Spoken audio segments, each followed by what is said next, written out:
Namaste, dear listeners. Welcome to the Iowa channel Astro In with Abhi.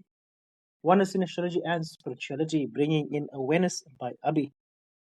Today we're going to talk about fasting or abstinence, the benefits of it, and the huge misconceptions, especially in the religious or the different religious groups or the views of it from a religious perspective. So, fasting or abstinence fundamentally is abstaining from a specific thing that you think is needed for you, whether it's for religious reasons or for health reasons. But abstinence or fasting means, in the name of abstinence, it comes from the name of abstaining from that which you want control over, instead of that having control over you.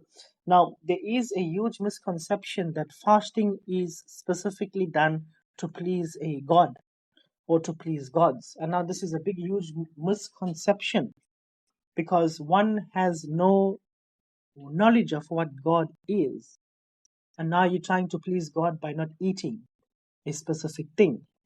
So you're not pleasing a God somewhere, sitting somewhere, by not eating, for example, meat.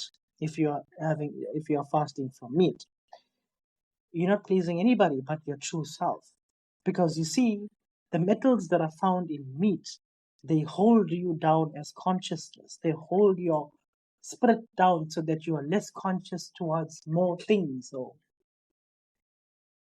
you're unable to connect to higher frequencies or connect to different frequencies. So that's why you're fasting. You're fasting to lighten your load within the system so that you can rise and connect.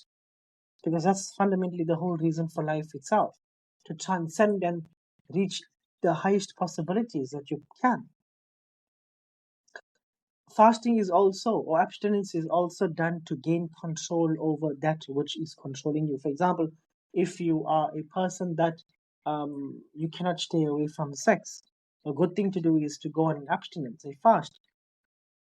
You're doing it to gain power over that vice of sex. And once you gain power over that vice no longer controls you. You have actually strengthened yourself and you have risen. And there is huge possibilities that comes with this. There's huge capabilities which comes with this. Yeah. So you're not doing it to please some God sitting elsewhere. You're doing it to please the God which is you. You are rising to your highest potential. You know, religion teaches us that there is something externalized. Everything is externalized. Spirituality is everything is internal. It's you. So as if you can imagine this much, that whatever you're doing it for something sitting else somewhere which you don't have any clue of. That is not a very ideal way to live. But a better way to live, is to do everything so that you can understand everything that you don't understand right now. So you are abstaining from that which controls you to gain control over that. This gives you strength. This helps you to rise in frequency. As a consequence of rising in frequency, you have more awareness. As a consequence of more awareness, you know more, you can see more. As a consequence of knowing more, you suffer less. This is the God in you, more knowing. So, yes, you are pleasing a God, but you're actually not pleasing a God. You are pleasing yourself to rise to your highest self, which is the God. See, so the benefits of abstaining or fasting is to gain control over that which is controlling you. It's actually to detoxify the system. When you detoxify the system, you're allowing the system to function at its optimum. When the system is functioning at its optimum, there is more possibilities with you as spirit. Blood is flowing more quicker, the organs are functioning properly, oxygen is being transported well in the brain, the breathing is good, there's less suffering in the body, therefore you can connect towards your higher power more quickly. So fasting is very important for cleansing purposes. Fasting is done to gain power, strength, control. Fasting is also done so that you can rise in frequency and connect with your higher power. So fasting and abstinence is fundamentally the root for cleanliness, spiritual awareness, more knowing, gaining power and control over yourself and your vices. Getting power and control over the vices so that you are in control and not your mind. You should gain control over the mind.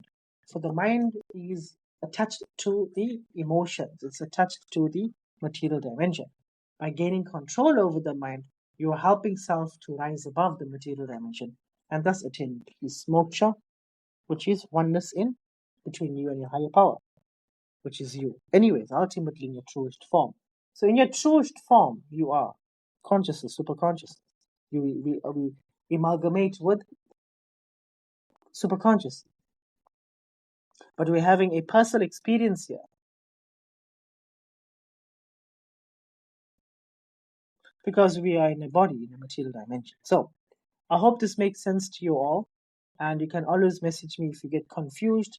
I get so many different kind of messages regarding their own religions, what they tell you to do, what they tell you not to do. But fundamentally, there's a science behind it. And if you don't understand the science behind it, you must try to understand the science behind it and not just go and do things. You must always seek to know. Don't just believe and follow. Like that, you will not know much and you will go knowing slowly. And you lose motivation in life by fulfilling these things consistently because you don't know the science behind it. So it's always nice to know the science behind the things that you do. Thank you very much, dear listeners. Jai Shri Krishna. Jai Shri Ram. Om Namah Shivaya. Goodbye.